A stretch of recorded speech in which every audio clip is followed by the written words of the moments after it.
everyone. നമ്മുടെ CME session Kollam KGMOA in association with State Academic Cell വീണ്ടും മറ്റൊരു CME എല്ലാവർക്കും സ്വാഗതം. ഇന്ന് നമുക്ക് വിശിഷ്ടാതിഥിയായിട്ട് വന്നിരിക്കുന്ന സ്പീക്കർ എന്ന് പറഞ്ഞാൽ നമുക്ക് ഏവർക്കും സുപരിചിതമായ ഡോക്ടർ അരുൺ നായർ സാറാണ്.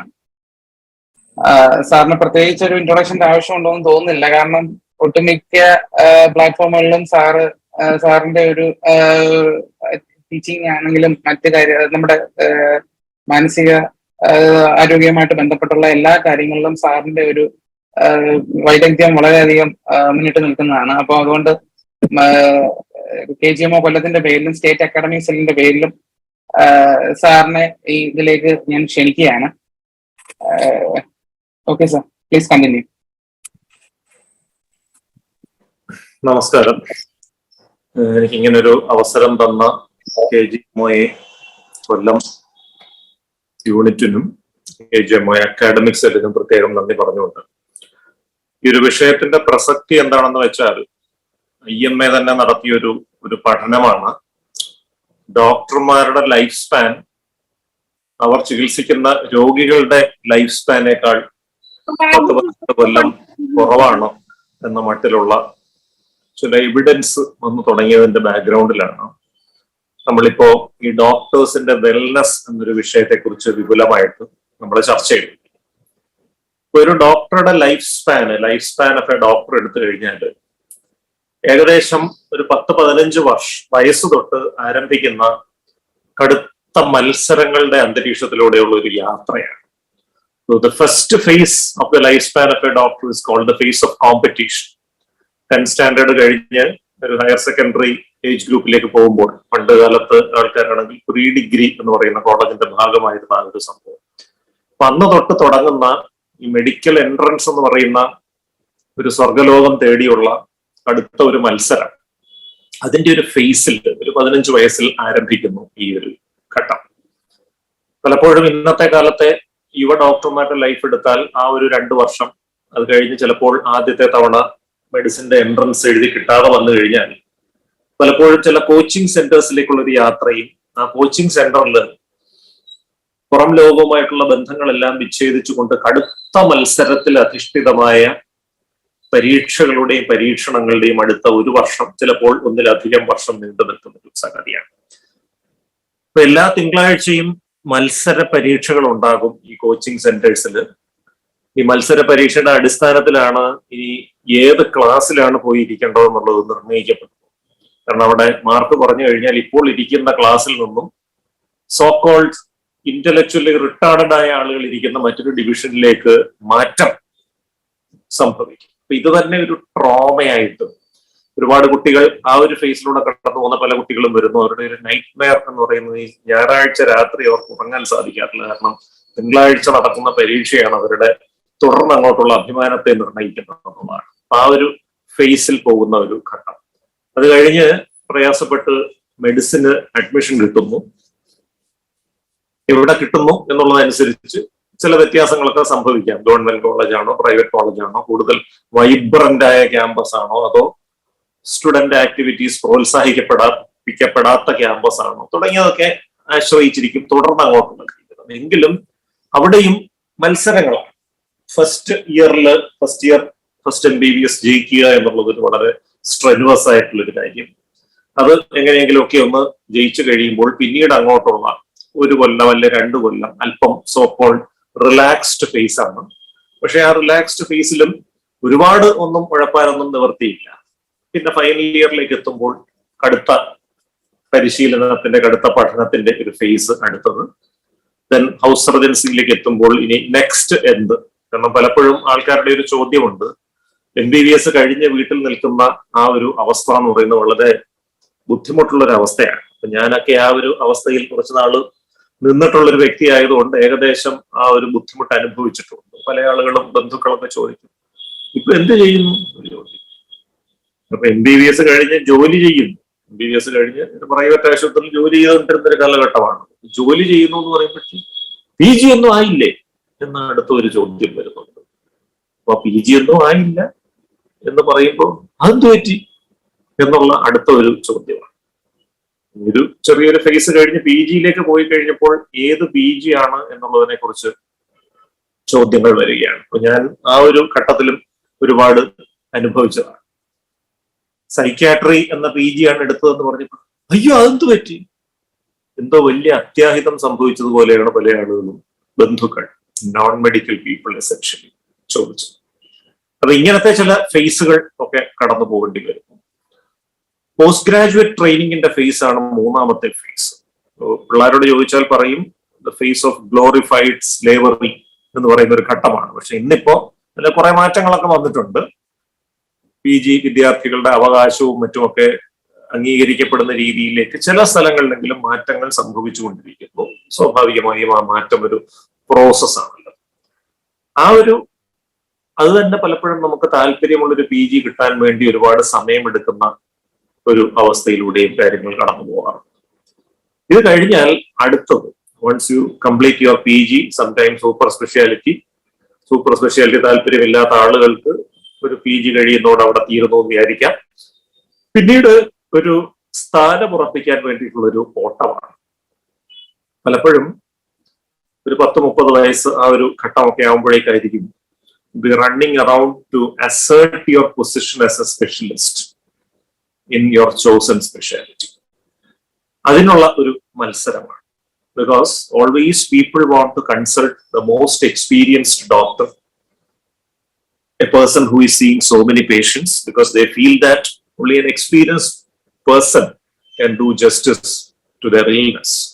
അങ്ങനെയുള്ള ഒരു യാത്രയിലേക്ക് ഇങ്ങനെ പോയിക്കൊണ്ടിരിക്കുന്നു.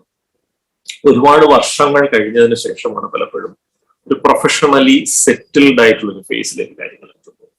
ആ പ്രൊഫഷണലി സെറ്റിൽഡ് ആയ ഒരു ഫേസ് എത്തിക്കഴിഞ്ഞാൽ പിന്നീട് കുറെ നാൾ കഴിയുമ്പോഴത്തേക്ക് സംഭവിക്കുന്ന ആ 5ാമത്തെ ഫേസ് ആണ് ദ ഫേസ് ഓഫ് ബോർഡം എന്ന് പറയുന്നത്. ബോറടിച്ചു തുടങ്ങും.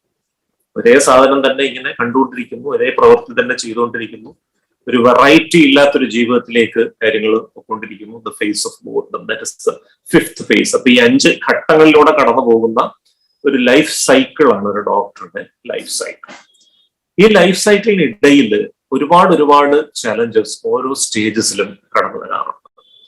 പലപ്പോഴും ഒരു പ്രാക്ടീസിങ് ഡോക്ടറിനെ സംബന്ധിച്ചിടത്തോളം 2-3 പ്രധാനപ്പെട്ട വെല്ലുവിളികൾ, അതിൽ ഏറ്റവും പ്രധാനപ്പെട്ട വെല്ലുവിളിയാണ് പ്രൊഫഷണൽ ബേൺ ഔട്ട് എന്ന് പറയുന്ന ഒരു അവസ്ഥ. പ്രൊഫഷണൽ ബേൺ ഔട്ട് എന്ന് പറഞ്ഞാൽ തൊഴിൽ സംബന്ധമായ ഒരു എരിഞ്ഞടങ്ങൽ.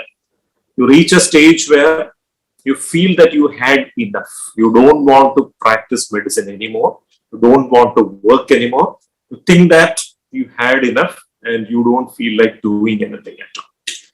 ഈ ബേൺ ഔട്ട് എന്ന് പറയുന്ന ഒരു അവസ്ഥയിലേക്ക് നമ്മൾ എത്തി എന്ന് എങ്ങനെ തിരിച്ചറിയാൻ പറ്റും? What are the signs of professional burnout? Number 1 is you no longer feel motivated to work. You no longer feel motivated to go to the hospital. You no longer feel motivated to see patients.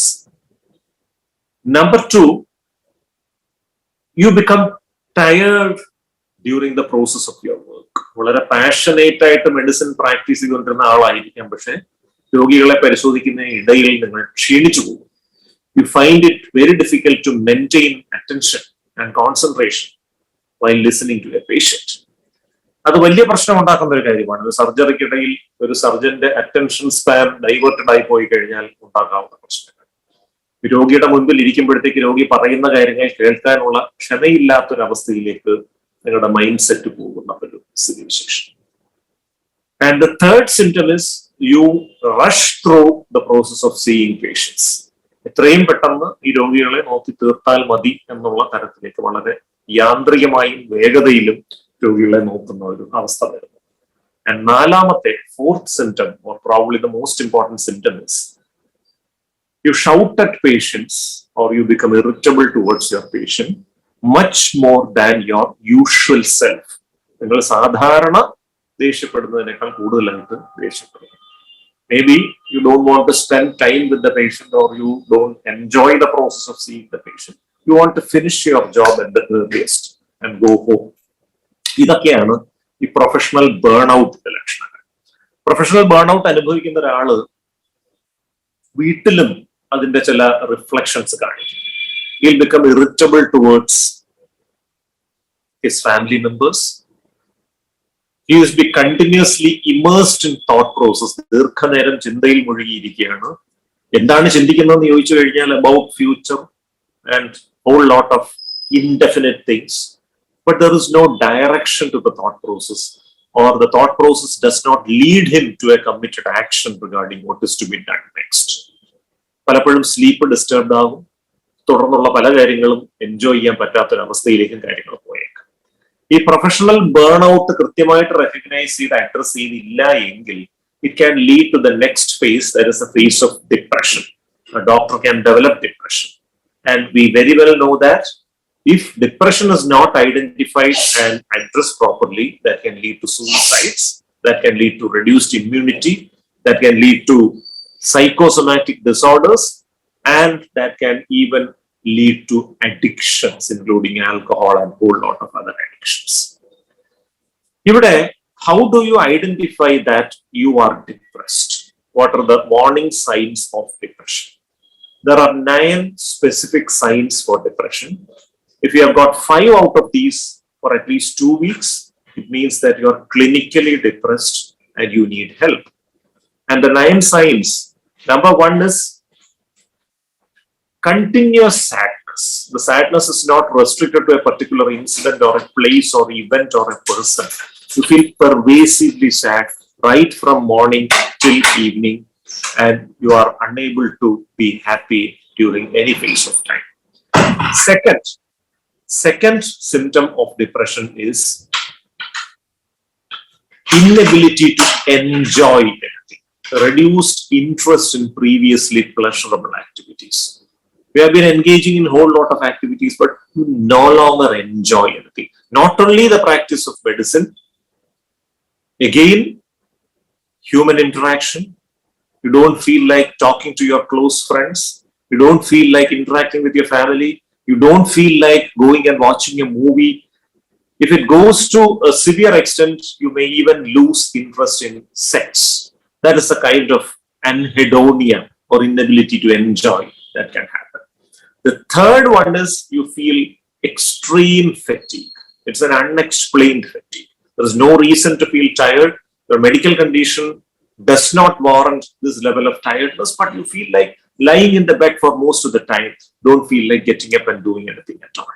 The fourth symptom is sleep disturbance. So sleep disturbance, the initial warning sign of depression, is what you call terminal insomnia or early morning awakening. You wake up at least 2 hours before the proposed usual time of waking up. You have the habit of waking up at 6 a.m. in the morning, but you wake up at 4 a.m. or even before 4 a.m. and unable to complete the sleep. Fifth is appetite disturbance. You don't feel like eating even the choicest foods which you used to admire and enjoy in the past. Sixth one is the speed of your thought process and the speed of your actions come down. Somebody is asking you a question, you take a long time to respond to it because you are unable to recall the answer. If somebody is asking you to do something, you take a very long time to do it. There is sluggishness in the pace of your movements and the pace of your thoughts.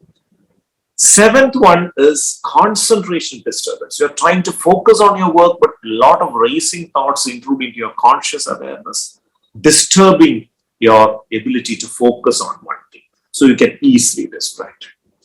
The eighth symptom is what is called depressive cognitions or depressive thoughts. You feel hopeless. You feel there is no hope in continuing life like this. You feel that you are alone. Nobody is understanding you. Nobody is understanding your position. Nobody is there to help you. You feel inappropriate guilt for even normal things you have done. You feel that you have done a sin. And because of this sin, everybody or even destiny is moving against you. God is punishing you, things like that. And when depression reaches very severe proportions, you feel worthless. You may be an extremely accomplished clinician or a surgeon. You might have an impeccable track record as a professional, but still you feel that you have done nothing. You are a burden to your family. You are a useless creature. And once you think like that, you know what is going to happen next. That is a 9th sign of depression. You feel it is better off that you leave this world. Feel death wishes, you feel suicidal. If out of these 9, if you have at least 5 of them for the last 2 weeks, you're suffering from clinical depression necessitating professional intervention. So that is about depression. What are the other consequences of this burnout which can happen in your life? You know, family relationships are distorted. And in order to overcome these kind of stress, you may engage in whole lot of other activities. Whole lot of other activities ranging from alcohol use to drug addiction to extramarital relationships to risky investments which can lead to financial trouble in future. Again, another very big problem is your sleep may be disturbed as part of this professional, what do you call, extremely enriched life looking from outside. But when your sleep is disturbed consistently for a long period of time, that can definitely affect your behavior. Let me share my own personal experience. I was given an assignment of writing a book, but unfortunately, I was supposed to submit that in 7 days' time. The publisher wanted the manuscript. I said that it is impossible to finish writing a 250-page book in 7 days' time. But they were continuously pressurizing and pleading with me, and that topic was something very close to my heart, so I decided to take it.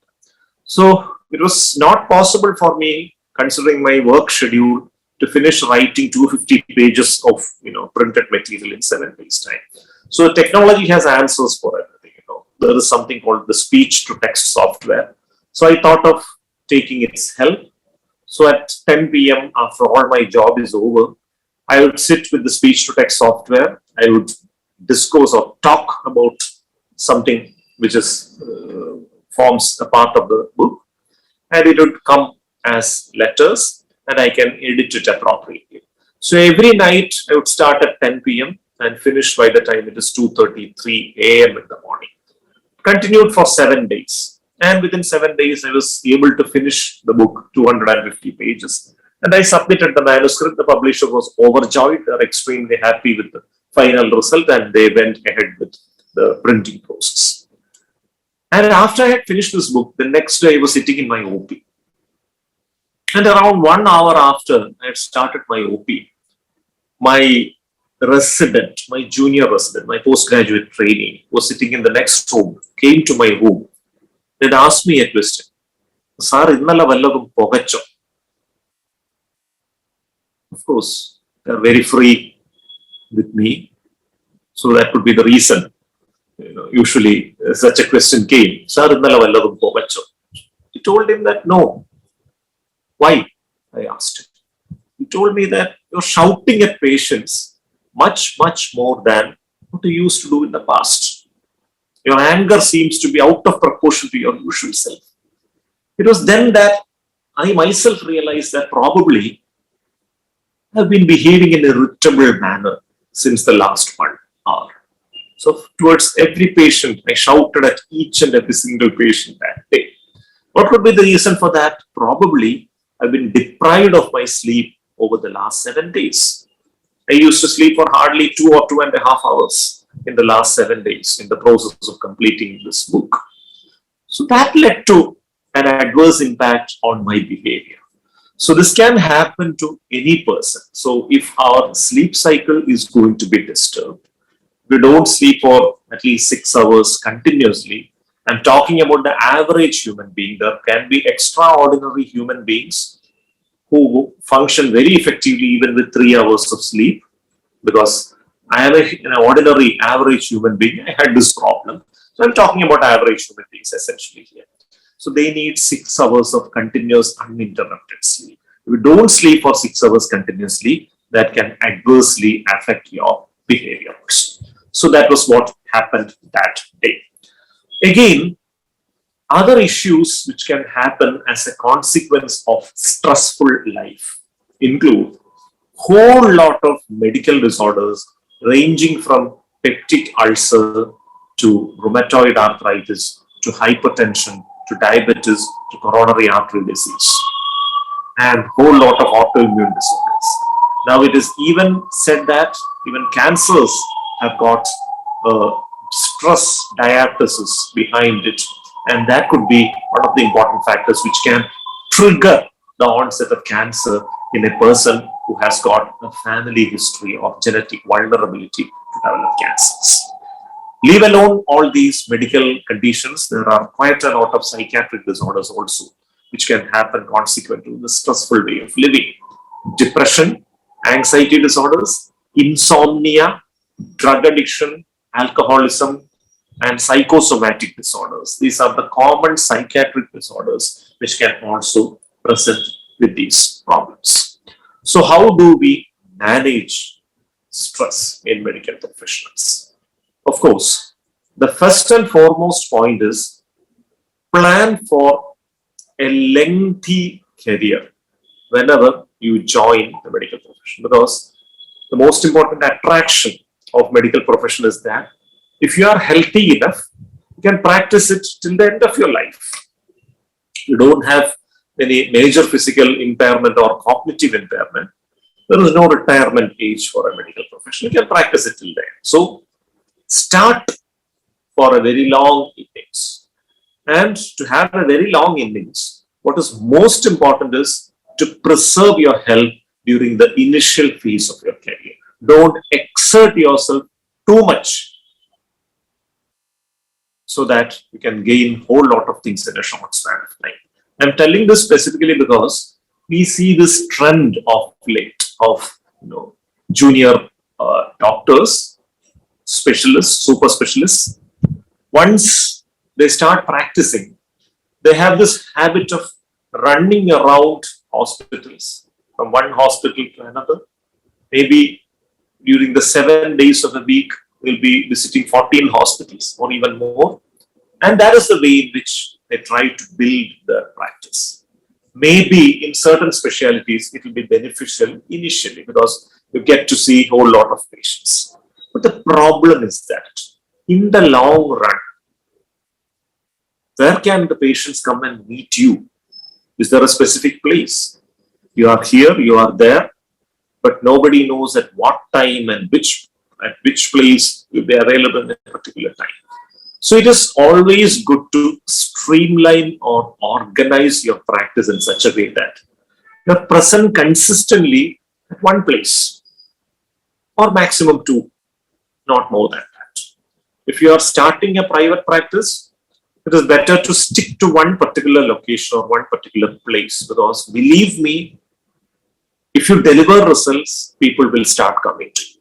No doubt about it. Maybe it may take 6 months or 1 year extra. But if you are consistently available at a place, whatever be your specialty, people will start coming to you. It may take time, but definitely they'll come to you. So what happens often is that, in the long run, you run around hospitals, multiple hospitals, and do that kind of a practice, or you start your private practice and establish it in different places and different days. Continuity of care may be affected.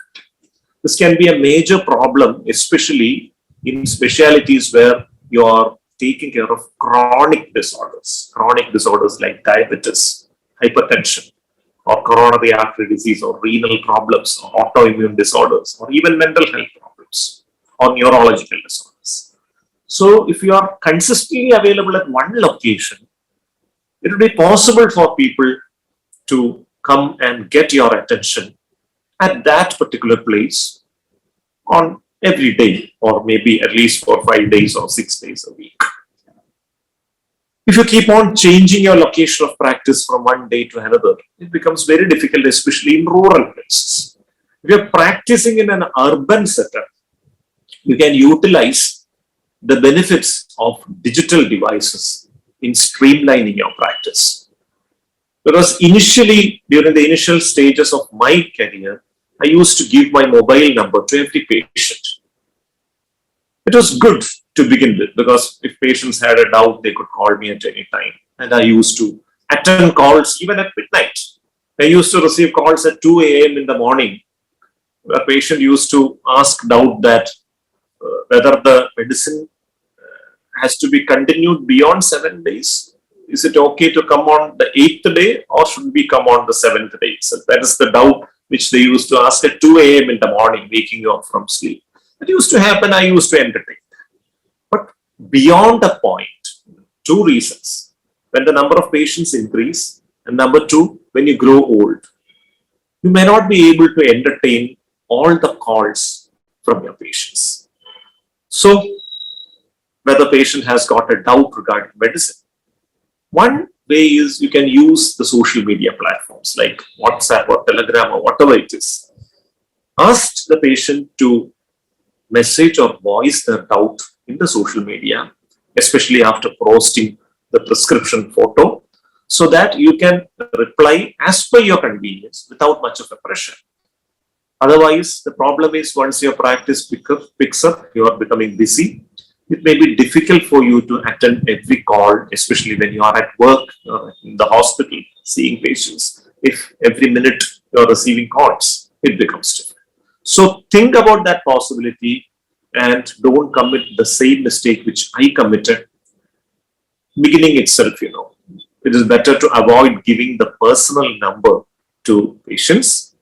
And you can, of course, use the social media like WhatsApp or something like that if they have to clear doubts or ask some questions. And for taking appointments, everything, it is better to use the social media platforms like that rather than calling for every small issue. Again, how do you manage your time? Time management happens to be the second most important thing. Sometimes, doctors are bestowed with something called the God complex. You are revered as gods, but at the same time, as per the Consumer Protection Act, you are another, person who is doing a business. So the Consumer Protection Act considers that medical practice, with payment is definitely a business. So in such a situation, regarding yourself as God may not be good. Consider yourself as an ordinary human being with all the limitations of an ordinary human being. So time management becomes important. Find out at least 6 hours to sleep in a day. Find out at least 1 hour to do physical exercises every day. Start from a very young age. Don't wait till 40 years of age to start exercising. Do right from a very young age itself. And make it moderate exercise, not very vigorous exercise, because we have seen issues happening to our colleagues following very rigorous and vigorous exercise unless you are not used to it from a very young age itself. Some time for your hobbies. What happens is once you join the medical college, most of your hobbies and creative abilities go to the dustbin because you don't have time for that. You might have participated in some competitions during medical college days, but once you become a practitioner, you don't have time even for that. Don't allow that to happen. Stimulate your creative urges. Give some time to spend for your creative urges every day. Spend at least 1 hour per day to stimulate your creativity, whether it is reading, writing, or listening to music, or composing music, or painting, or cooking, or dancing, whatever it is. Spend at least 1 hour per day. It will give you a sense of well-being. It will give you a sense of purpose in life. God forbid, at a later stage of your life, if nobody comes to you as patients, you become completely, devoid of patience also.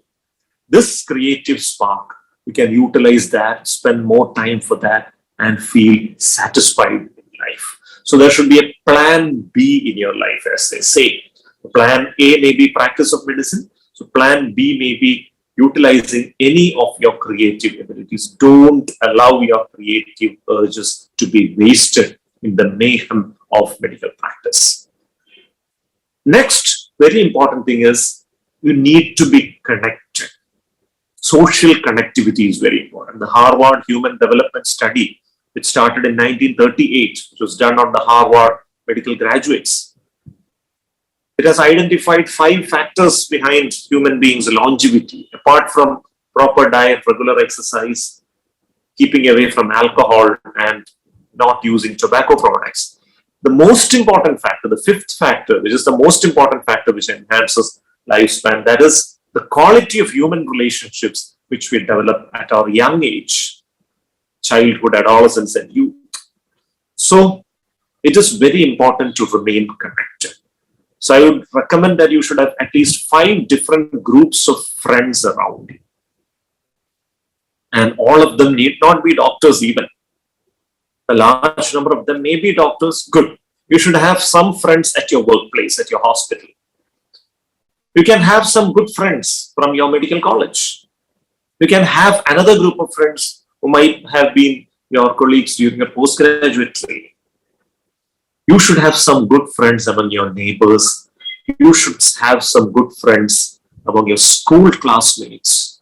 And you should have some good friends among your relatives. And all these groups may be exclusive of each other. Some sharing may be there in the medical, friends, but you should have some friends outside the medical sphere also. The reason why I'm telling this is that if you have got friends only at your workplace, if some issue erupts at your workplace due to some reason, you lose your popularity among your friends and they criticize you for something you have not done, but it goes on and on. If you don't have friends outside your professional circle, you're going to be in deep trouble. If you have friends only at your workplace, you'll be sitting and brooding over what has happened. You may feel suicidal because you think that you have done something wrong. You may feel deep level of vengeance towards your colleagues because you think that they are targeting you unnecessarily. But you feel down and out, whatever be the reason. But you have got some good friends in your neighborhood. You can just go out for a walk, go and meet a couple of your friends there, and you can talk about totally unrelated things, not related to medical profession at all. And within 5 minutes, you will get a sense of well-being. You will understand that there are people in the world outside the medical profession who hold you in good regard or high esteem. And you get a purpose for living and surviving in this world. So that is why you need friends. And utilize the social media platforms to create and sustain friends, but of course, limit the time of use of digital media also. Don't use digital media for more than 1 hour per day, because this is one of the important factors which waste our time a lot. Because you may be part of hundreds of WhatsApp groups. Whole lot of discussions may be going on medical or non-medical issues. One person who does not have any job other than, armchair activism in WhatsApp, he may be introducing one topic after the other, and you may be replying to that, and you may be wasting a whole lot of time. If you have time, of course, good. A little bit of socializing in WhatsApp is okay. But don't waste too much of time over that. That is something you need to be very, very, very careful about. And of course, what happens in the life of a doctor is that you're invited to so many marriages, housewarming functions. You learn about the death of many people known to you. What happens is because of professional hectic schedule, you skip many of them. You don't attend marriages, don't go to the houses where death has happened. You don't go to housewarming. And in this process, you are successfully isolating yourself from the society around you. This is something you will realize after so many years. Even I have done this mistake in my life. So I'm telling this to you because there will be people who are very close to you, your own family, your relatives, distant relatives. We invite you because an invitation for a function, whether it is a marriage or housewarming or birthday celebration, it's a recognition for you. They are recognizing you as a person. So find out some time if possible. So maybe you may not be able to go to a particular function during the daytime. You may be busy with your job. But visit that place in the evening or the previous evening as per your convenience. Just recognize the people who have invited you for this function. If it is at a very distant place, very long, and you cannot afford to travel, just call that person on the previous day or that day itself and convey your regards to him. It is always good to recognize people. This is what we call the art of goodwill creation. This is very important. Otherwise, if you just neglect don't even respond to them. What happens is that you're too busy to even think about these things, that some other patient is coming, or you are getting into another surgery, or you have duty, or you have a court duty, or any excuse. You forget this fact that you have been invited by somebody for a function. What happens is that at a later stage of your life, when you are no longer busy, when the time for inviting your relatives for your child's marriage has come, you may not receive very warm responses from your relatives, because since you have not appeared for any of the social functions in the family, why should they come to your function also? Then you will feel a sense of isolation. So avoid that. Find out some time to connect socially. And if somebody has died again, find some time to visit that place. Not on that day, maybe within 1 week at least. So that would be doing a lot of good to you. And another very important issue I want to just discuss with you is about boundary violations in medical practice. I'm seeing a lot of cases these days where medical professionals do get involved with patients emotionally. So there are two terminologies I want to just discuss with you: transference and countertransference. Transference is a strong emotion which a patient feels towards a doctor. It can be positive or negative emotion. Positive emotions ranging from respect to admiration to adoration to love and lust and emotional slavery, whatever. Negative transference can be anger, vengeance. The patient may think that the doctor is speaking exactly in the way in which his or her father is speaking. The father used to advise a lot. The patient is not considering this advice in a positive spirit. So if the doctor is also speaking exactly in the same way, negative transference may be there. But how do you identify whether a patient has developed transference to you? It's very important for a doctor to identify it, because these days the digital gadgets are not safe. People can take the screenshot of your conversation. They can take the screenshot of your WhatsApp video calls. They can record your conversations. Anything can happen. So, to be on the safer side, don't communicate any information to a patient which is not publishable in public domain. That's a single sentence I would like to read. Because the problem is that, people may get addicted to you, and beyond a certain level, when you are unable to entertain them because of various reasons, they may turn hostile. And fake allegations, false allegations, all these are possible. It can happen despite earnest efforts from your part. Even after you take the best of efforts, fake allegations are possible. But walking through the middle of the road and walking through the side of the road definitely is different, right?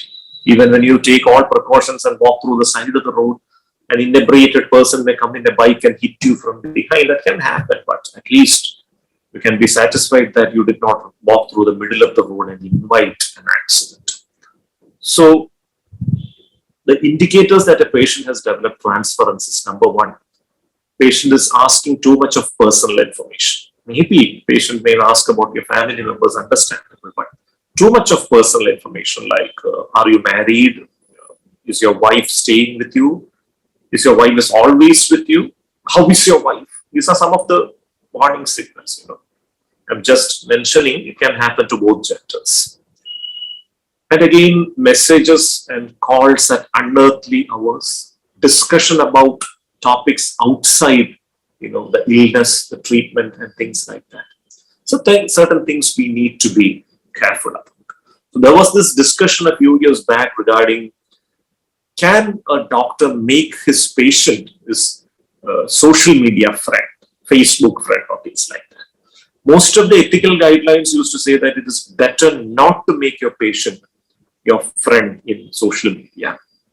May not be practically possible, but at least identify the subtle signs of transference and stay out of it.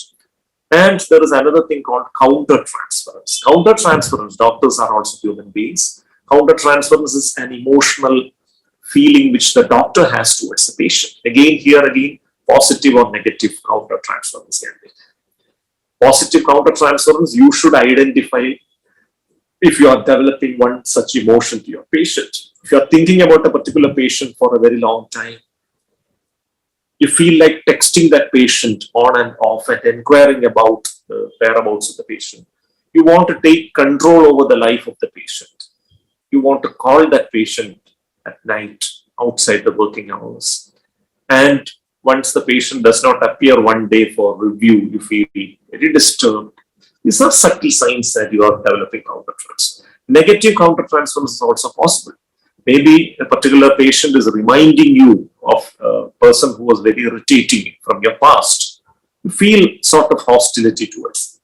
So whenever there is transference or countertransference, better to refer the patient to another competent therapist and stay safe, because that is always good rather than burning your fingers even after proceeding. Always doctors should take a health insurance because expense for healthcare is going in a very prohibitively high rate. So we need to take care of that also. Of course, a final suggestion would be to get good sleep, practice sleep hygiene. Go to sleep at a fixed time, wake up at a fixed time. Don't change the time of sleep. Avoid using tea, coffee, and cola in the afternoon. That will get you good sleep. Exercise for at least 45 minutes in the evening with exposure to sunlight if possible. And after that, take bath in cold water. Practice some relaxation exercise just before going to bed. Deep breathing may be enough.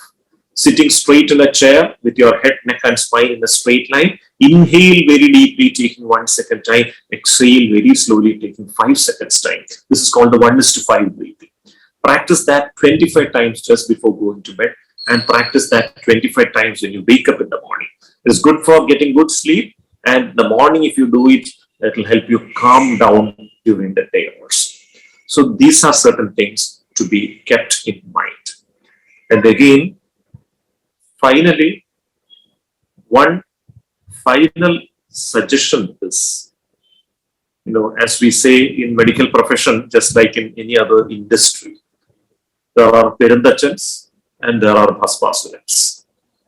The perindachan, as you know, a senior professional who is feeling intolerance towards a junior professional when the junior professional is making a bigger name, a better name, or perceived better name, spreading rumors, doing whatever in his capacity to run that person down.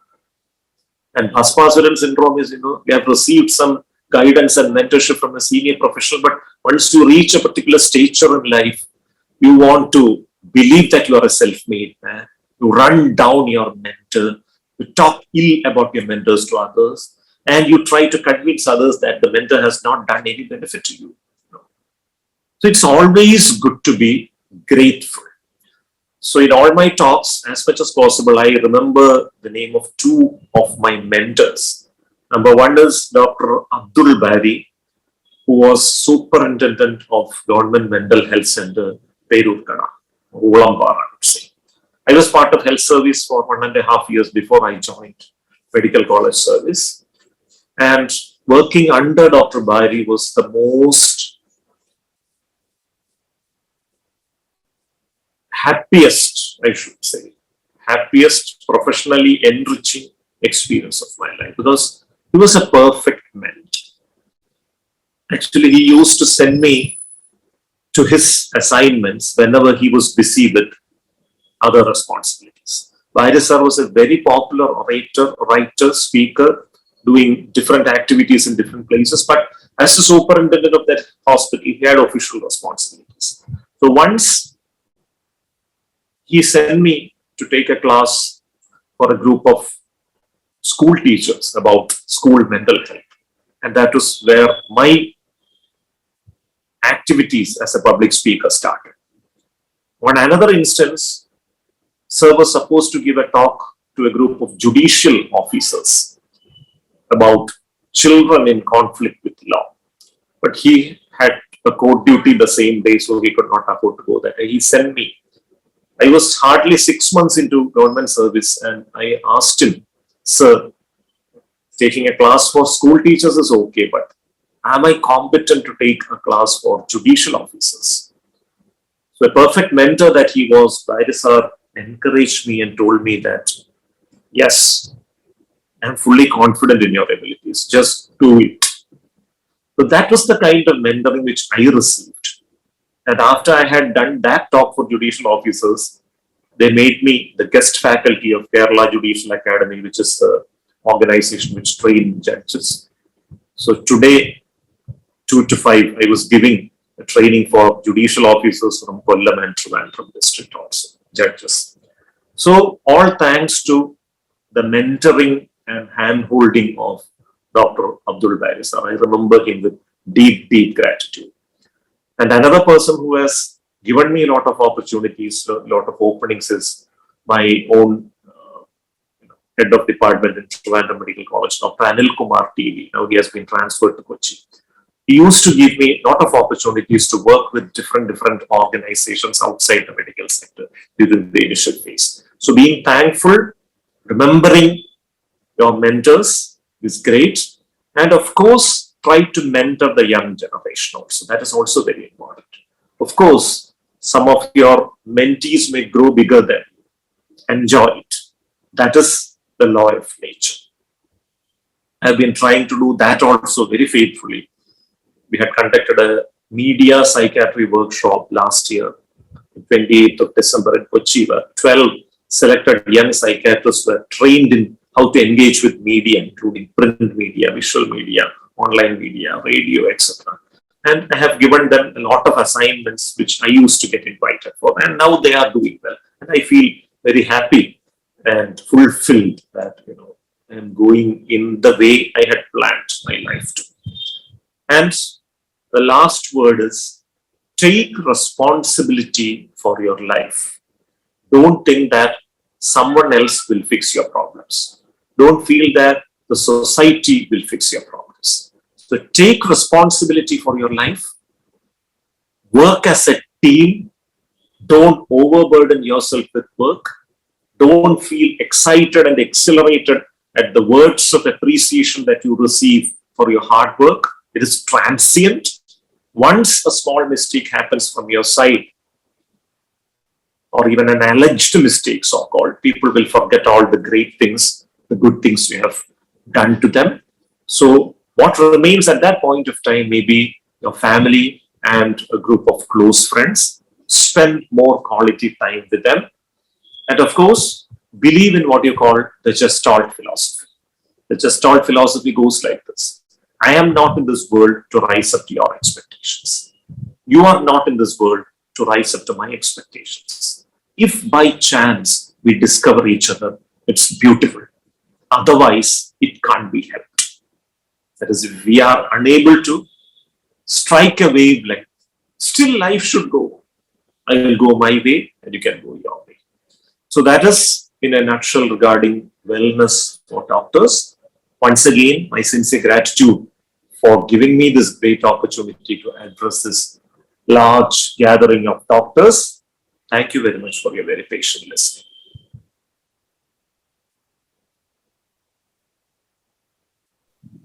Thank you, sir. Thank you very much. Thank you very much for your expert opinion. And any questions ഉണ്ടെങ്കിൽ ചോദിക്കാം.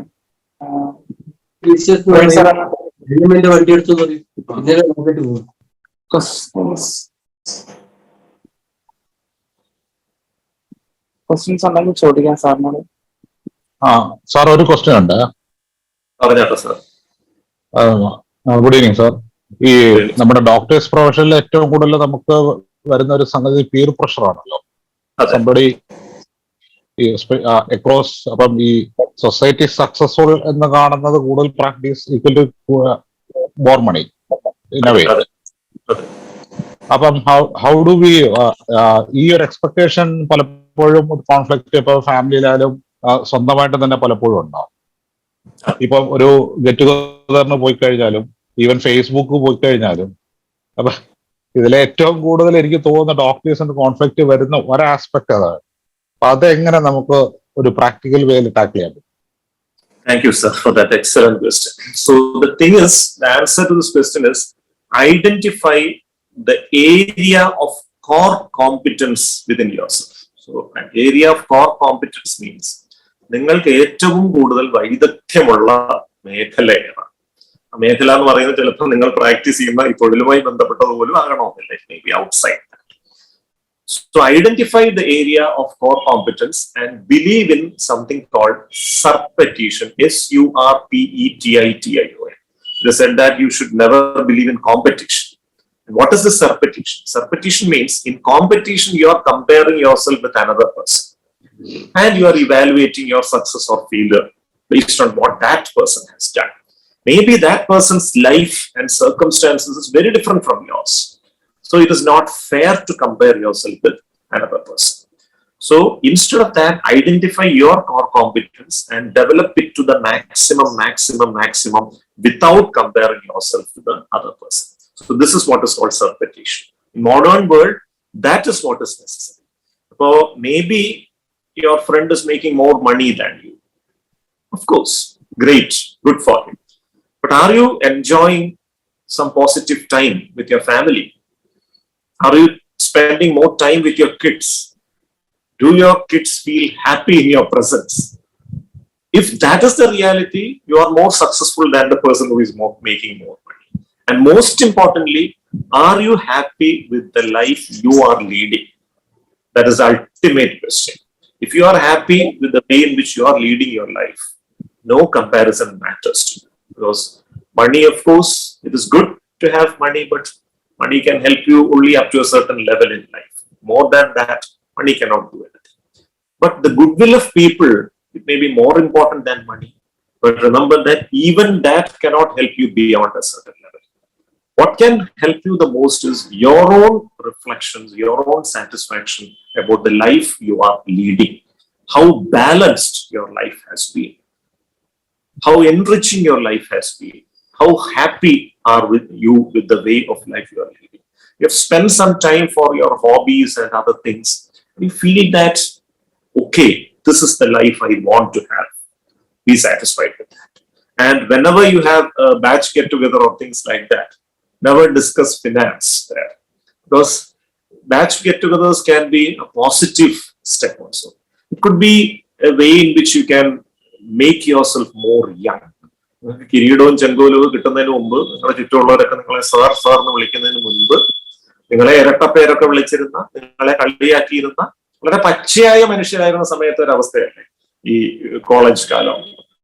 അപ്പൊ ഇടയ്ക്ക് വല്ലപ്പോഴും അത്തരം get ടുഗദറൊക്കെ നടത്തി go back in time. Don't talk about the financial position. Don't discuss any economics there, about practice, about the house you have purchased or the new car you have purchased. Don't flaunt any of those things. Go back in time and discuss, the good old days which you used to enjoy as a student, much before you became a recognized or celebrated clinician. That will make you young. ആ ഒരു discussion കഴിഞ്ഞ് പുറത്തേക്ക് പോകുമ്പോൾ മനസ്സുകൊണ്ട് ഒരുപാട് ചെറുപ്പമായിരിക്കും. നിങ്ങളതൊന്ന് ശ്രദ്ധിച്ച് നിങ്ങളുടെ മൂവ്മെന്റ്സിന്റെ speed കൂടും, തോട്ട് പ്രോസസിന്റെ സ്പീഡ് കൂടും, നിങ്ങൾ കുറച്ചുകൂടെ എനർജറ്റിക് ആവും. അതിന് പകരം ഈ പൈസ അങ്ങനത്തെ കാര്യങ്ങൾ ഡിസ്കസ് ചെയ്യാൻ പോയി കഴിഞ്ഞാൽ be in deep trouble because comparisons never end. Once you start comparing yourself with another person, maybe you are the person who is making maximum money from your batchmates, but somebody else from an outside state may be making bigger money. You become disturbed. So there is no end to comparison. So surpetition and not competition. Thank you. Thank you, sir. Sir, ഒരു ചോദ്യം കൂടെ. So we came across an unfortunate incidence ഉണ്ടായല്ലോ. അപ്പം നമുക്ക് ഡോക്ടേഴ്സിന് ഇതിനിടയ്ക്ക് നമുക്ക് അക്വൈറ്റൻസ് കൂടുതലുണ്ട്, പരിചയക്കാർ ഒരുപാട് പേരുണ്ട്. സോ വാട്ട് പ്രിവെന്റ്സ് ഒരു മീനിങ് ഫുൾ ആയിട്ടുള്ള ഫ്രണ്ട്ഷിപ്പ്, അല്ലെങ്കിൽ ഈ പറഞ്ഞതുപോലെ എങ്ങനെ നമുക്ക് ക്രിയേറ്റ് ചെയ്ത്, ഇപ്പം നമുക്ക് വർക്കിൽ ഒരുപാടുണ്ടാവും, as a matter of fact ഒരു പോയിന്റ് ഓഫ് ടൈം കഴിയുമ്പോഴത്തേക്ക് നമുക്ക് ഒരു പക്ഷേ നമ്മുടെ കൂട്ടത്തിലായിരിക്കും കൂടുതൽ നമ്മൾ ചുരുങ്ങി പോകും.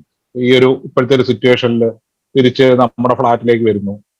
ഞാൻ അങ്ങനെ വരുമ്പോൾ ഈവൻ വർക്ക് പ്ലേസിൽ പോലും നമുക്കൊരു മീനിങ് ഫുൾ അല്ലെങ്കിൽ ഡീപ്പർ ആയിട്ടുള്ള ഒരു റിലേഷൻസ് എങ്ങനെ നമുക്ക് ഇത് ചെയ്യുന്നതിന് നമുക്ക് കുറച്ചുകൂടെ പ്രാക്ടിക്കൽ ആയിട്ടുള്ള ഒരു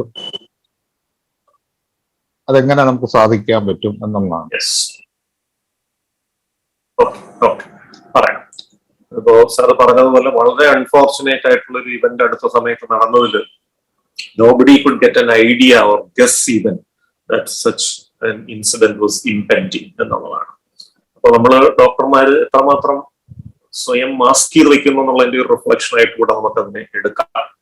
ഓർ മേ ബി സൊസൈറ്റി ചില പവേഴ്സ് നമുക്ക് അടിച്ചേൽപ്പിച്ചു തന്നിട്ടുണ്ട്. കാരണം ഈ ഡോക്ടർ എന്ന് പറഞ്ഞാൽ വളരെ കരുത്തലാണ്, വീക്ക്നെസ് ഉണ്ടാകില്ല, അസുഖം ഉണ്ടാകില്ല, ഡോക്ടറിന് അസുഖം വരില്ല, ഡോക്ടർ ചികിത്സിക്കാൻ പാടില്ല, ഇങ്ങനെ കുറെ ഈ ടോക്സിക് മാസ്കുലൈനിറ്റി എന്നൊക്കെ പറയുന്ന പോലത്തെ അത്തരത്തിലുള്ള കുറച്ച് റിഫ്ലക്ഷൻസ് നമ്മുടെ പുറത്തേക്കും നമ്മൾ എടുത്തു വെച്ചിട്ടുണ്ട് എന്നുള്ളതാണ്.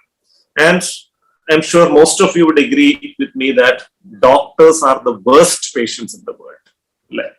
എപ്പോഴും ഒരു അസുഖത്തിന്റെ ചികിത്സയ്ക്ക് പോയി കഴിഞ്ഞാൽ സമയത്ത് ഫോളോ അപ്പിന് വരില്ല, സമയത്ത് ഇൻവെസ്റ്റിഗേഷൻ ചെയ്യില്ല, പറഞ്ഞ ഇൻസ്ട്രക്ഷൻസ് ഒന്നും പാലിക്കത്തില്ല, മരുന്ന് കഴിക്കുന്നതിൽ ഏറ്റവും മോശമായിരിക്കും.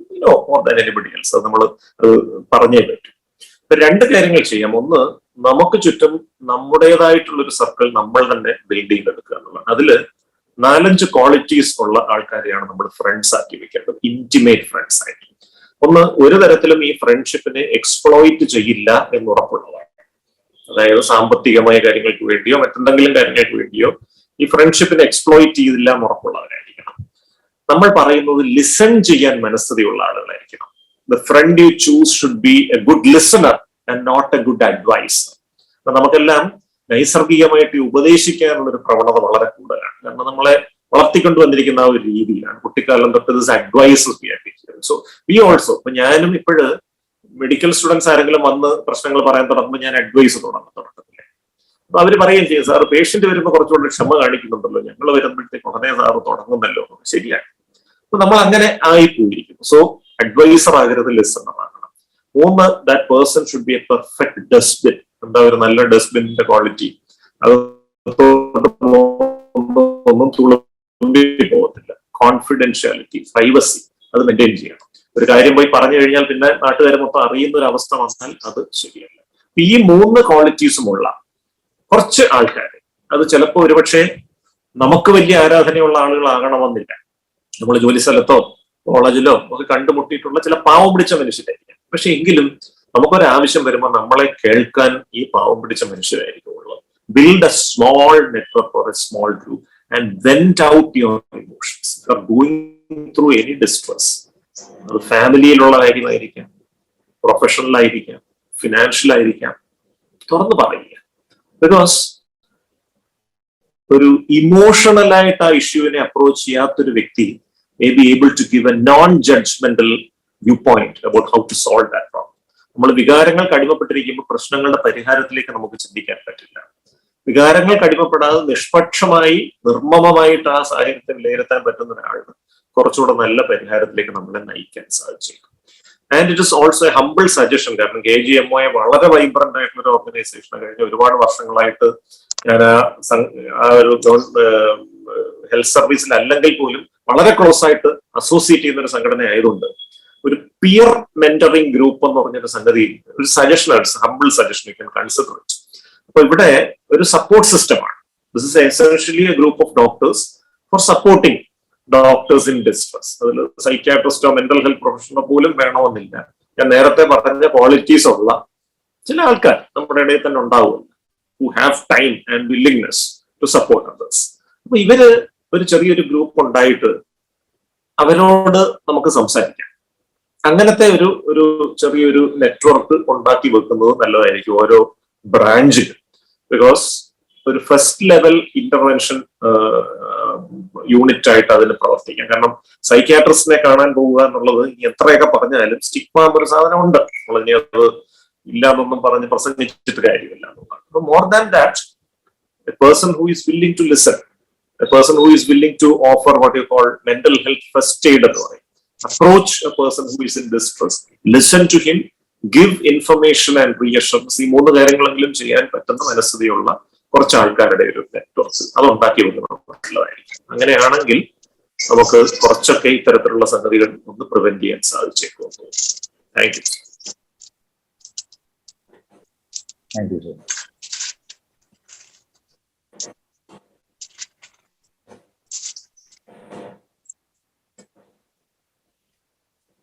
എനിക്ക് തോന്നുന്നു ഈ ചാറ്റ് ബോക്സിൽ ഒരു ചോദ്യം ഉണ്ടായിരുന്നു, അതും കൂടെ ഒന്ന് വായിക്കാം. എല്ലാ മെഡിക്കൽ കോളേജ് ക്യാമ്പസിലും mental health importance, extra curricular activity, sports ഇതൊക്കെ പറഞ്ഞ് മനസ്സിലാക്കി സൈക്യാട്രി ഡിപ്പാർട്ട്മെന്റ് ഇൻവോൾവ് ചെയ്ത് സ്റ്റഡീസ് പ്ലസ് റിലാക്സേഷൻ കരിക്കുലം കൊണ്ടുവരാൻ ശ്രമിച്ചുകൂടെ? ഡെഫിനറ്റ്ലി നല്ല ഒരു സജഷനാണ്. ആ ഡയറക്ഷനിൽ ചില കാര്യങ്ങൾ ട്രിവാൻഡ്രം മെഡിക്കൽ കോളേജിൽ വി ഹാവ് ഓൾറെഡി സ്റ്റാർട്ടഡ്. 2019 തൊട്ട് തന്നെ നമ്മളൊന്ന് തുടങ്ങി. ആദ്യത്തെ ഒരു ബാച്ചിന് കുറച്ചൊക്കെ അത് ചെയ്ത് കഴിഞ്ഞപ്പോഴത്തേക്കാണ് കോവിഡ് വന്ന് കംപ്ലീറ്റ് കൂട്ടിപ്പോയത്. ഒരു 3 years ഓൾമോസ്റ്റ് പിന്നീട് ഫോളോ അപ്പ് ചെയ്യാൻ പറ്റാതെ ഇരിക്കുകയായിരുന്നു. പക്ഷെ ഈ 2022 മുതൽ റീസ്റ്റാർട്ടഡ്. ഇതിൽ 2-3 കാര്യങ്ങൾ ചെയ്യുന്നുണ്ട്. ഒന്ന്, we have got an induction programme for MBBS now. We include കുറച്ച് specific topics including life skills, stress management, relaxation, mental health first aid, ഇത്തരം കുറെ കാര്യങ്ങൾ അതിൽ ഇൻക്ലൂഡ് ചെയ്യുന്നുണ്ട്. സ്പോർട്സ്, ആർട്സ്, ക്രിയേറ്റീവ് ടാലൻസിന്റെ എക്സ്പ്ലോറേഷൻ പ്രത്യേക ഒരു സെഷൻ വയ്ക്കുന്നുണ്ട്. കൂടാതെ ആറ്റിറ്റ്യൂഡ്, എത്തിക്സ് ആൻഡ് കമ്മ്യൂണിക്കേഷൻ എന്ന് പറഞ്ഞൊരു മോഡ്യൂൾ 2019 തൊട്ട് മെഡിക്കൽ കരിക്കുലത്തിൽ വന്നിട്ടുണ്ട്. ആറ്റ്കോം മോഡ്യൂൾ എന്ന് പറയും. അത് 2019 2 മോഡ്യൂൾ നന്നായിട്ട് ചെയ്തു. അത് കഴിഞ്ഞപ്പോൾ കോവിഡ് വന്ന് കൂട്ടിപ്പോയി. അതും 2022 we have restarted it again. ഇതിൽ കുറച്ച് കാര്യങ്ങൾ ഇപ്പൊ ഫസ്റ്റ് ഇയറിൽ what is it to be a doctor, അങ്ങനെ ഒരു മോഡ്യൂൾ ഉണ്ട്. എന്താണ് ഒരു ഡോക്ടറുടെ ജീവിതം? ഇതിലെ കുറച്ച് കാര്യങ്ങൾ നമ്മൾ ചെയ്തിട്ടുള്ള ഹോസ്പിറ്റൽ വിസിറ്റ് നടത്തിയിട്ട് ഡോക്ടറുടെ ഒരു ദിവസത്തെ ലൈഫ് ജസ്റ്റ് ഒന്ന് ഷാഡോ ചെയ്യുക, ഒബ്സർവ് ചെയ്യുക, അങ്ങനെ ഒരു ആക്ടിവിറ്റി കൊടുക്കുന്നുണ്ട്. ഇതുമായി ബന്ധപ്പെട്ട ചില ബുക്കുകൾ, ചില മൂവീസ്, അങ്ങനത്തെ ചില കാര്യങ്ങൾ ഒന്ന് എക്സ്പോസ് ചെയ്യുന്നുണ്ട്. ഇവരുടെ തന്നെ ചില experiences from the other side of the table എന്ന് പറയും, അല്ലെ? ഒരു പേഷ്യന്റ് ആയിട്ടോ ബൈസ്റ്റാൻഡർ ആയിട്ടോ ഒക്കെ അവർ കണ്ടിട്ടുള്ള എക്സ്പീരിയൻസസ്, അതിന്റെ ഒരു ഡിസ്കഷൻ. ഇതെല്ലാം കഴിഞ്ഞിട്ടൊരു വ്യത്യസ്ത ജനറേഷനിൽപ്പെട്ട ഡോക്ടേഴ്സ് വരുന്ന ഒരു പാനൽ ഡിസ്കഷൻ. ആ പാനൽ ഡിസ്കഷനിൽ how medical practice has evolved over the years and how to take it forward എന്ന് പറഞ്ഞൊരു തരത്തിലാണ് വരുന്നത്. ഇതെല്ലാം കഴിഞ്ഞതിന് ശേഷം ഈ കിട്ടിയ അറിവുകളെല്ലാം വെച്ചുകൊണ്ട് കുട്ടികൾ will be doing a presentation. ആ രീതിയിലാണ് അത് ഫോർമാറ്റ് ചെയ്തിരിക്കുന്നത്. അതിപ്പോ ഒരു 2 ബാച്ചസിന് we have done it. Seems to be promising. Long ടേമിൽ അതെങ്ങനെ വരും എന്നുള്ളത് കാലം തെളിയിക്കണം. ഇതുവരെ കണ്ടിടത്തോളം നല്ലൊരു ലക്ഷണം തോന്നുന്നു. Thank you.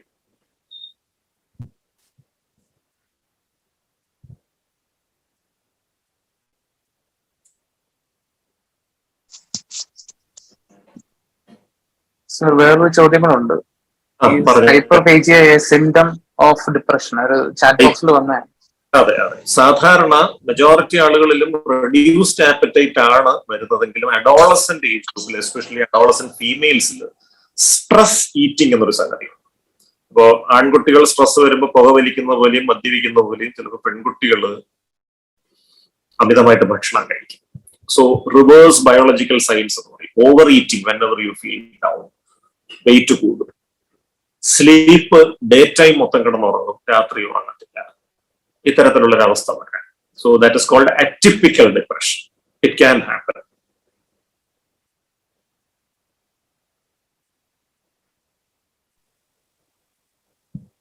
വേറെ ക്വസ്റ്റ്യൻസ് എന്തെങ്കിലും ഉണ്ടോ?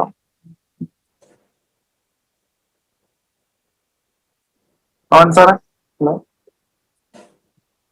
പറഞ്ഞോ. അല്ല, വേറെ ക്വസ്റ്റ്യൻസ് വേറെ ആരും ചാറ്റ് ബോക്സിൽ വേറെ ഒന്നും കാണുന്നില്ല. നേരിട്ട് ആർക്കും ചോദ്യം ചോദിക്കണം.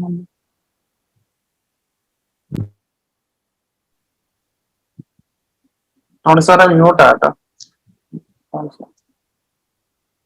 ഇല്ല, ക്വസ്റ്റ്യൻസ് ഒന്നും ഇല്ല.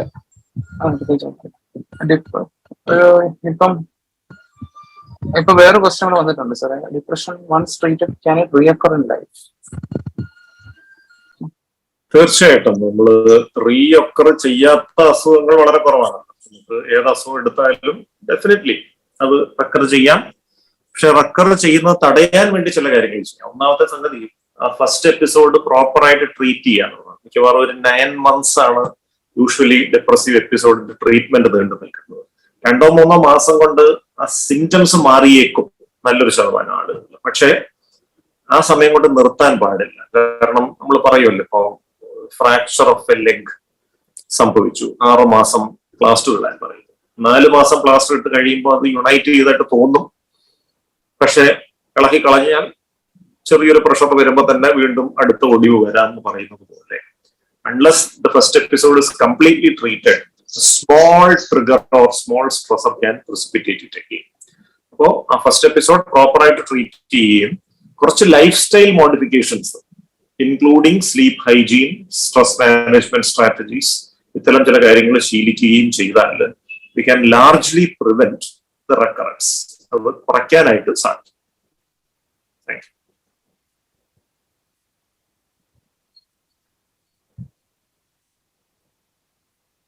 സാർ, മറ്റൊരു ചോദ്യം കൂടെ ഉണ്ട്. എക്സസൈസിന് എത്രമാത്രം ഇമ്പോർട്ടൻസ് ആണ് ഡിപ്രസീവ് എപ്പിസോഡ്സ്? ഡിപ്രസീവ് എപ്പിസോഡിൽ എക്സർസൈസിന് വലിയ പ്രാധാന്യമില്ല.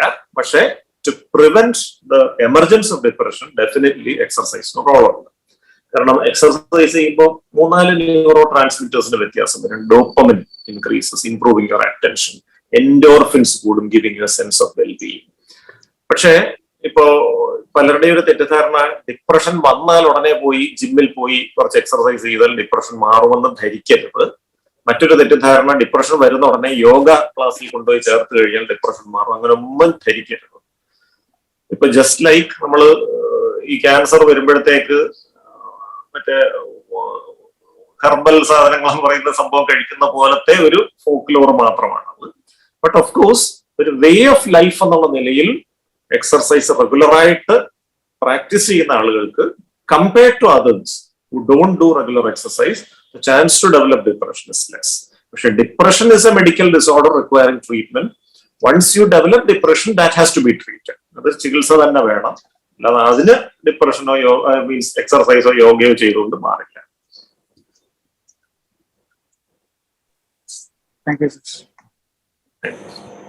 Good evening sir.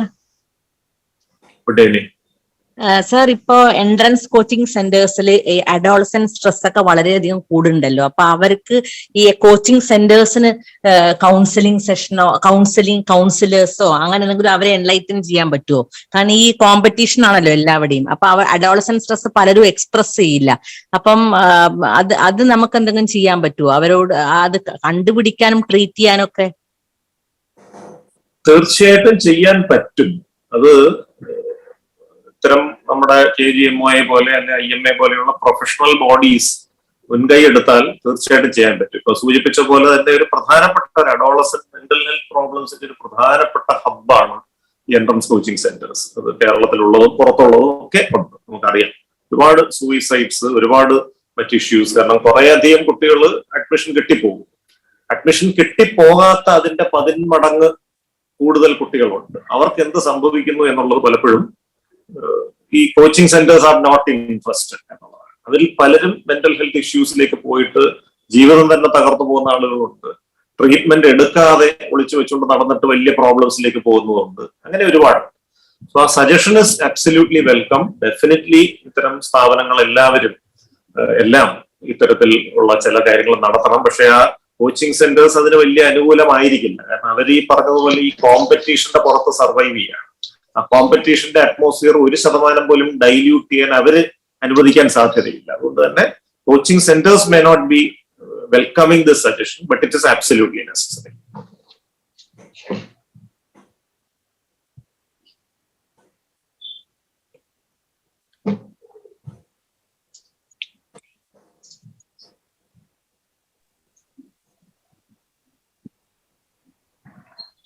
വേറെ ചോദ്യം വന്നിട്ടുണ്ട്.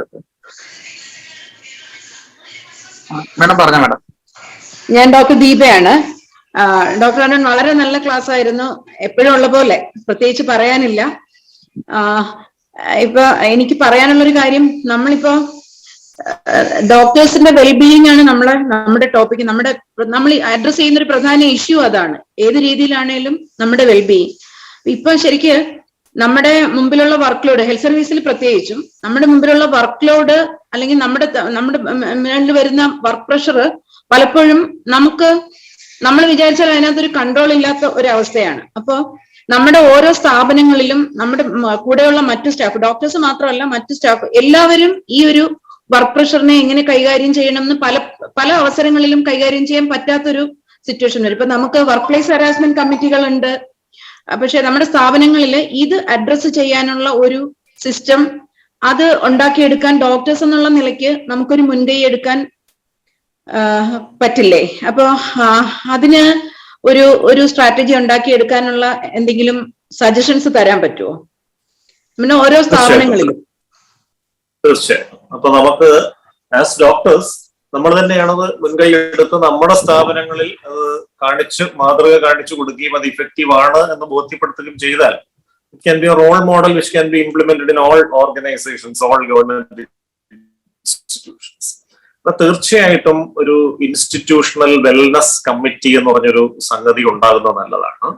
അത് ഇപ്പൊ to begin with as a suggestion district hospitals, general hospitals, അങ്ങനത്തെ വലിയ ഇൻസ്റ്റിറ്റ്യൂഷനുകളിൽ ആരംഭിക്കാം. And depending upon the way in which things are progressing, മറ്റു ഹോസ്പിറ്റൽസിലേക്ക് അത് എക്സ്റ്റെൻഡ് ചെയ്യുന്നതിന് ബുദ്ധിമുട്ടില്ല. അപ്പൊ അവിടെ തീർച്ചയായിട്ടും ഇൻസ്റ്റിറ്റ്യൂഷന്റെ ഹെഡ്, അവിടെ ഒരു മെന്റൽ ഹെൽത്ത് പ്രൊഫഷണൽ സൈക്കാട്രിസ്റ്റ് കാണുമല്ലോ മിക്കവാറും ഇത്തരം ബിഗ് ഹോസ്പിറ്റൽസ്, അദ്ദേഹത്തിന്റെ സാന്നിധ്യം ഉണ്ടാകാം. ആൻഡ് റെപ്രസെന്റേറ്റീവ് ഓഫ് സ്റ്റാഫ്, KGMOയുടെ ഒരു പ്രതിനിധിയായിട്ട് ഒരാളിന്, മറ്റ് സ്റ്റാഫിന്റെ ഇതായിട്ട്, അങ്ങനെ ഒരു ലിമിറ്റഡ് നമ്പർ ഉള്ള കുറച്ച് ആൾക്കാർ. അപ്പൊ അവിടെ വളരെ കൃത്യമായിട്ടുള്ള സ്ട്രക്ചേർഡ് ആയിട്ടുള്ള strategies to ensure wellness, which include periodic monitoring of wellness by using rating scales അടക്കമുള്ള കാര്യങ്ങളൊക്കെ ഉപയോഗിക്കാം. ഡോക്ടേഴ്സിന്റെ വെൽനെസ് അസസ് ചെയ്യാനും ഉള്ള കൃത്യമായിട്ടുള്ള സംഗതികൾ. ഇത് മാസത്തിലൊരിക്കൽ ഇത്തരത്തിലുള്ള കാര്യങ്ങൾ ഈ റേറ്റിംഗ് സ്കെയിൽസ് ഉപയോഗിച്ച് ഒബ്ജക്റ്റീവ് ആയിട്ട് തന്നെ നമുക്കൊരു ഐഡിയ കിട്ടും. If somebody is going down, നമുക്ക് കൃത്യമായിട്ട് അത് അറിയാനും അവിടെ ഇടപെടാനും സാധിക്കും. അപ്പൊ അങ്ങനെ ഒരു ആള് പ്രോബ്ലത്തിലേക്ക് പോകുന്നുവെങ്കിൽ അത് എന്താണ് അതിന്റെ reason? Is it A professional issue or is it A personal issue? അത് ഡിസ്റ്റിങ്വിഷ് ചെയ്തിട്ട് ആ വർക്ക് പ്ലേസിലുള്ള ഒരു പ്രശ്നമാണെങ്കിൽ അവിടെ എങ്ങനെ ഇടപെടണം, പേഴ്സണൽ ആയിട്ടുള്ള ഒരു കാര്യമാണെങ്കിൽ അവിടെയും നമുക്ക് ഈ സപ്പോർട്ട് സിസ്റ്റം എന്നുള്ള രീതിയിൽ എങ്ങനെ ഇടപെടണം, കൃത്യമായിട്ട് അത് ചെയ്യാനായിട്ട് പറ്റും. അത് മാസത്തിൽ ഒരിക്കൽ അങ്ങനെ മോണിറ്റർ ചെയ്ത് പോവുകയും പീരിയോഡിക് ആയിട്ട് ചില ട്രെയിനിങ്സ്, ആ ട്രെയിനിങ്സ് എന്ന് പറയുമ്പോൾ വളരെ നീണ്ടുപോകുന്ന കാര്യങ്ങളൊന്നും വേണ്ട, വളരെ hard core practical tips include ചെയ്യുന്ന what is to be done എന്നുള്ള തരത്തിലുള്ള കുറച്ച് കാര്യങ്ങൾ ഇൻക്ലൂഡ് ചെയ്ത് പോയി കഴിഞ്ഞാൽ definitely it can make big change. അതുകൊണ്ട് തന്നെ അതൊരു വളരെ വെൽക്കം സജഷൻ തന്നെയാണ്. Thank U.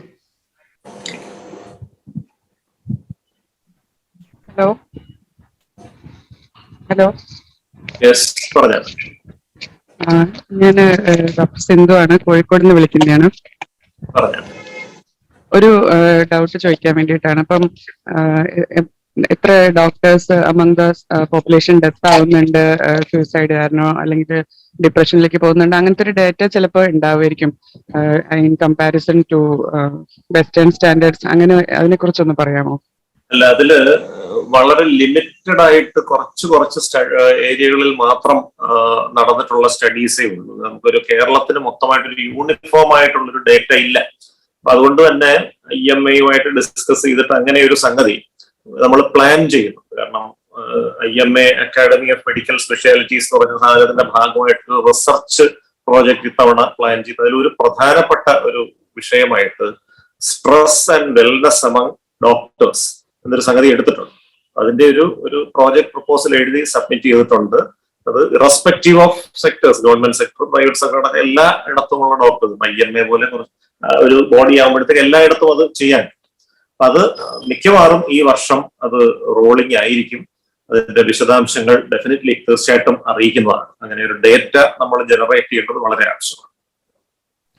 ഓക്കെ സാർ, ഒരു കാര്യം കൂടെ, പുറം രാജ്യങ്ങളിലൊക്കെയുള്ള ഹോസ്പിറ്റലുകളിലും അല്ലെങ്കിൽ പൊതുവെ ഡോക്ടേഴ്സിന്റെ ഓർഗനൈസേഷൻസിലൊക്കെ എന്താണ് അവര് ചെയ്യാറുള്ളത്? ഇപ്പൊ സാർ കുറെ മെത്തേഡ്സും സജഷൻസ് ഒക്കെ പറഞ്ഞു, അത് തന്നെയാണോ? അത് ആക്ച്വലി ഇൻ പ്രാക്ടീസ് വേറെ എന്തെങ്കിലും എഫക്റ്റീവ് ആയിട്ട് നടത്തുന്നുണ്ടോ? അങ്ങനെ ഒന്ന് പറയാമോ? ഒരു വലിയൊരു ഡിഫറൻസ് ഈ വെസ്റ്റിലെ ഡോക്ടേഴ്സിന്റെ ലൈഫും നമ്മുടെയും തമ്മിലൊരു വലിയൊരു ഡിഫറൻസ് എന്ന് പറയുന്നത് നമ്മൾ കാണുന്ന പേഷ്യൻസിന്റെ എണ്ണത്തിലെ ഒട്ടും ഒട്ടും കമ്പയറബിൾ അല്ലാത്ത ഡിഫറൻസ്. ഇപ്പൊ എന്റെ സുഹൃത്ത് psychiatrist who is working in Australia, അദ്ദേഹം 4 പേഷ്യൻസിനെ ഡെയിലി കാണും. ഞാൻ എന്റെ OP-യിൽ 200 പേഷ്യൻസിനെ കാണും. അപ്പൊ അത് ഒരു കമ്പാരിസണും ഇല്ലാത്ത ഒരു അബ്സല്യൂട്ട്ലി. അതൊന്ന് ഹൈലൈറ്റ് ചെയ്യാനും കൂടി ആഗ്രഹിച്ചിട്ടാണ് ആ ക്വസ്റ്റ്യൻ ചോദിച്ചത്. എന്തെങ്കിലും അതിനൊരു സൊല്യൂഷൻ ഉണ്ടാവേണ്ടതല്ലേ? ആണ്, തീർച്ചയായിട്ടും സൊല്യൂഷൻ ഉണ്ടാകേണ്ടതാണ്. കാരണം ഇതിപ്പം നമ്മുടെ ഇവിടുത്തെ ഒരു സിസ്റ്റത്തിന്റെ ഒരു ഇത് അറിയാമല്ലോ. ഇപ്പൊ ഹൈറാർക്കിയും കാര്യങ്ങളും ഒക്കെ ഉണ്ട് എന്ന് കരുതപ്പെടുന്നു. എങ്കിൽ പോലും ആർക്ക് വേണമെങ്കിലും ഏത് ഹോസ്പിറ്റലിലും ഏത് ടെർഷറി കെയർ ഇൻസ്റ്റിറ്റ്യൂഷനിലും എപ്പോൾ വേണമെങ്കിലും കയറി ചെന്ന് വിത്തൗട്ട് മച്ച് ഡിഫിക്കൽറ്റി ഏത് ഡോക്ടറിനെയും കാണാം എന്നുള്ള ഒരു രീതിയുണ്ട്. കുറച്ചുകൂടെ ഒന്ന് സ്ട്രീം ലൈൻഡ് ആകേണ്ട ഒരു ആവശ്യകതയുണ്ട്. അപ്പോ അതിൽ വേറെ ഒരുപാട് ഫാക്ടേഴ്സ് വേറെയും ഉണ്ട്. കാരണം ഓൾട്ടർനേറ്റ് സിസ്റ്റംസ് ഓഫ് മെഡിസിൻ, അവരുടെ ഇൻഫ്ലുവൻസ്, അങ്ങോട്ടേക്ക് പേഷ്യൻസിന്റെ ഇൻക്ലിനേഷനിൽ വരാവുന്ന വ്യത്യാസങ്ങൾ, ഇങ്ങനത്തെ കുറെ ഫാക്ടേഴ്സും കൂടെ മനസ്സിൽ വെച്ചുകൊണ്ട് വേണം നമ്മൾ അത്തരത്തിലുള്ള ഒരു ഇഷ്യൂവിനെ നമ്മൾ ഹൈലൈറ്റ് ചെയ്യാം. പക്ഷെ ഡെഫിനറ്റ്ലി വർക്ക് ലോഡ് കുറഞ്ഞാൽ മാത്രമേ ക്വാളിറ്റി ഓഫ് കെയർ ബെറ്റർ ആവുകയുള്ളൂ. വർഷങ്ങൾക്ക് മുൻപ് ഞാൻ പേരൂർക്കട മെന്റൽ ഹെൽത്ത് സെന്ററിൽ വർക്ക് ചെയ്ത സമയത്ത് സ്വീഡനിൽ നിന്ന് ഒരു ടീം ഓഫ് ഡോക്ടേഴ്സ് അവിടെ വിസിറ്റിന് വന്നിരുന്നു. അപ്പോ 600 പേഷ്യൻസ് സ്ട്രെങ്ത് ഉള്ള ഈ ഹോസ്പിറ്റൽ കണ്ടിട്ട് അവർ അന്തം വിട്ടു. അവിടുത്തെ സ്വീഡനിലെ ഏറ്റവും വലിയ മെന്റൽ ഹോസ്പിറ്റലിലെ ബെഡ് സ്ട്രെങ്ത് 120 പേഷ്യൻസ്. അപ്പോ എന്നിട്ട് പോലും എല്ലാ മാസവും ഒരു സൂയിസൈഡ് വെച്ച് അവിടെ നടക്കുന്നുണ്ടെന്നാണ് പറയുന്നത്. അപ്പൊ അന്നത്തെ ആ ടൈമിൽ കഴിഞ്ഞ ഒരു വർഷം, ഇവർ വിസിറ്റ് ചെയ്തതിന് തൊട്ട് മുമ്പുള്ള ഒരു വർഷം ഒരു സൂയിസൈഡും അവിടെ ഉണ്ടായിട്ടില്ല. അപ്പൊ അവർക്കത് അത്ഭുതത്തോടെയാണ് അവർ നോക്കുന്നത്. What magic you are doing with these much limited staff, limited number of doctors, limited resources and huge number of patients. How are you able to do it എന്നുള്ളൊരു ചോദ്യം. ഇതൊരു വളരെ ഹൈലൈറ്റ് ചെയ്യേണ്ട ഒരു മാറ്റർ തന്നെയാണ്. Super human effort which doctors are taking in our part of the world. അതിൽ definitely ഞാൻ മുമ്പേ പറഞ്ഞ റിസർച്ച് അത്തരം ഡേറ്റയും കാര്യങ്ങളൊക്കെ വരുമ്പോൾ അതിന്റെ കൂടെ ഡിറ്റർമിനൻസ് ഓഫ് വെൽനെസ് എന്ന് പറഞ്ഞൊരു സാധനവും കൂടെ ഉണ്ട്. അതിലൊരു പ്രധാനപ്പെട്ട ഫാക്ടറായിട്ട് ഈ വർക്ക് ലോഡ് വരും. അത് നമുക്ക് ഒരു ഓതന്റിക് ആയിട്ടുള്ള ഒരു ഇന്റർനാഷണൽ ലെവലിലുള്ള ഒരു ജേർണലിൽ തന്നെ അതൊന്ന് പബ്ലിഷ് ചെയ്യാനാണ് ഉദ്ദേശിക്കുന്നത്. എങ്കിൽ മാത്രമേ അതിന് കുറച്ചുകൂടെ ഒരു വ്യാപകമായ ലോക ശ്രദ്ധ തന്നെ കിട്ടുകയുള്ളൂ. അങ്ങനെ വന്നു കഴിഞ്ഞാൽ definitely our authorities will also be forced to look into that and take an action based on that. ആ രീതിയിൽ നമ്മൾ നീങ്ങുകയാണ്. Thank you sir. ചാറ്റ് ബോക്സിൽ വേറൊരു ക്വസ്റ്റ്യൻ ഉണ്ടായിരുന്നു. Any specific lifestyle and diet advice for maintaining good mental health?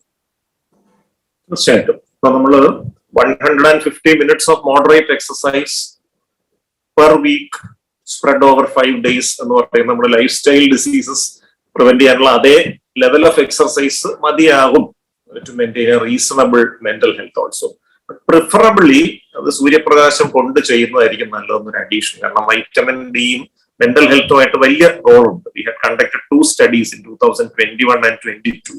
21 it was on students. We identified that 86% of students had very low vitamin D. And IT professionals 22 similar methodology which 91% ആയിരുന്നു vitamin D deficiency എന്ന് പറയുന്നത്. So അപ്പൊ അതും നമ്മൾ നോക്കുമ്പോഴത്തേക്ക് day time sleepiness, lethargy, reduced cognitive functions, reduced attention span, അങ്ങനെ കുറെ mental health relative സംഗതികളിലേക്കും ഒന്ന് ട്രാൻസ്ലേറ്റ് ചെയ്ത് വരുന്നുണ്ടെന്നുള്ളതാണ്. അപ്പൊ അങ്ങനെ ആ സൂര്യപ്രകാശം കൊണ്ടുള്ള ഒരു സംഗതി. റിഗാർഡിംഗ് ഡയറ്റ്, ഡെഫിനറ്റ്ലി ഫൈബർ ഉള്ള, ഫ്ലൂയിഡ്സ് കൂടുതലുള്ള, ഇലക്ട്രോലൈറ്റ് റിച്ച് ആയിട്ടുള്ള ഫ്രൂട്ട്സ് ആൻഡ് വെജിറ്റബിൾസ് കൂടുതൽ ഇൻക്ലൂഡ് ചെയ്തിട്ടുള്ള ഡയറ്റ്. സ്പൈസി ഫുഡ്സ് കുറയ്ക്കുന്നത് നല്ലതാണ്. And most importantly the dinner should happen at least 2 hours before going to bed. 10 മണിക്ക് ഉറങ്ങുന്നെങ്കിൽ 8 മണിക്ക് മുമ്പ് ഡിന്നർ കഴിച്ച് ശീലിക്കണം. കാരണം സ്ലീപ്പ് ഡിസ്റ്റർബൻസിന്റെ വളരെ പ്രധാനപ്പെട്ട ഒരു factor gastroesophageal reflux consequent to heavy dinner just before going to bed associated with drinking tremendous amount of water or even alcohol. അതൊരു പ്രധാനപ്പെട്ട ഫാക്ടറായിട്ട് ഒബ്സർവ് ചെയ്യാൻ പറ്റുന്ന ഒരു കാര്യമാണ്. അതുകൊണ്ട് ഈ 2 കാര്യങ്ങളൊന്നും പാലിച്ചാൽ വലിയ കുഴപ്പമില്ലാതെ പോകാം.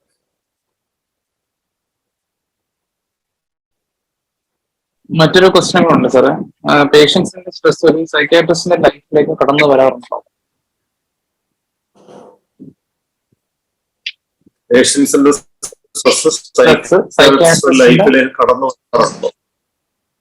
ലൈഫിലേക്ക് കടന്നു വരാറുണ്ടോ?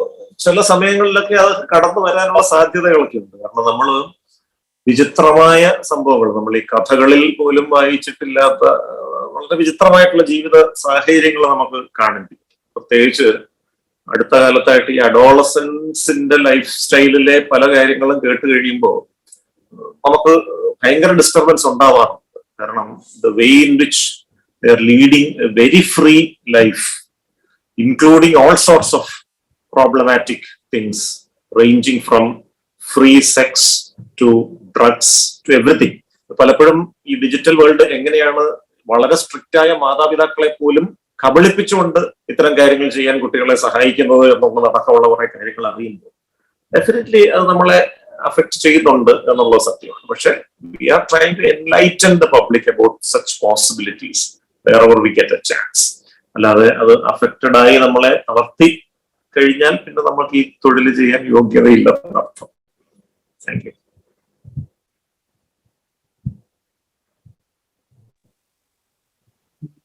വേറെ എന്തെങ്കിലും ക്വസ്റ്റ്യൻസ് ഉണ്ടോ?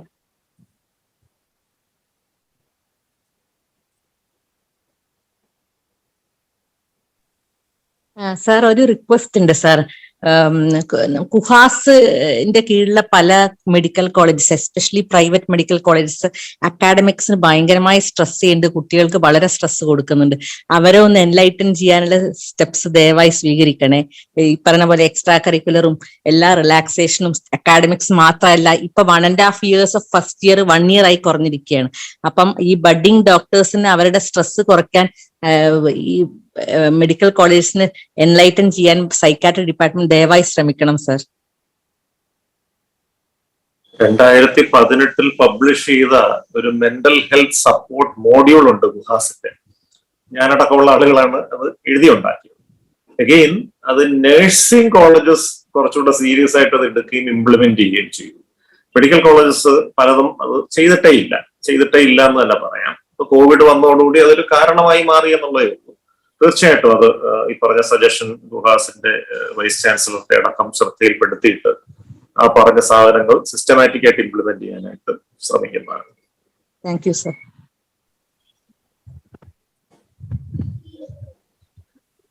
വേറെ ക്വസ്റ്റ്യൻസ് ഉണ്ടോ?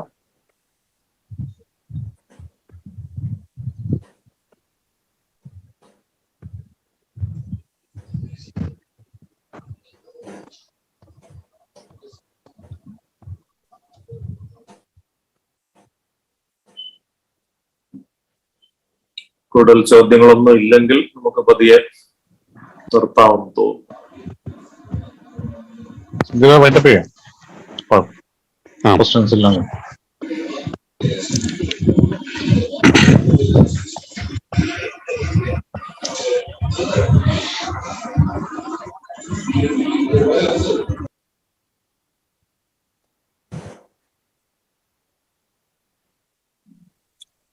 അപ്പൊ നല്ലൊരു ഇന്ററാക്റ്റീവ് സെഷൻ ആയിരുന്നു.